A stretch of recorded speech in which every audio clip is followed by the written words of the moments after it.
ایک بار حضرت موسیٰ علیہ السلام نے اللہ تعالیٰ سے پوچھا کہ یا اللہ، جتنا میں آپ کے قریب ہوں، آپ سے بات کر سکتا ہوں، اتنا کوئی اور قریب ہے؟ تو اللہ تعالیٰ نے فرمایا کہ اے موسیٰ، آخری وقت میں ایک امت آئے گی، وہ امت حضرت محمد صلی اللہ علیہ وآلہ وسلم کی ہوگی، اور اس امت کو 1 مہینہ ایسا ملے گا جس میں وہ خشک ہونٹوں، پیاسی زبان، سوکھی ہوئی آنکھیں اور بھوکے پیٹ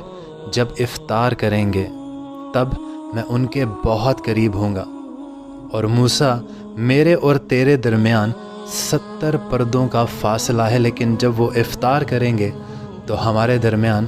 ایک بھی پردے کا فاصلہ نہیں ہوگا، اور وہ جو بھی دعا اس وقت مانگیں گے میں ان کی وہ دعا قبول کروں گا۔ اگر میرے بندوں کو معلوم ہوتا کہ رمضان کیا ہے تو سب تمنا کرتے کہ کاش پورا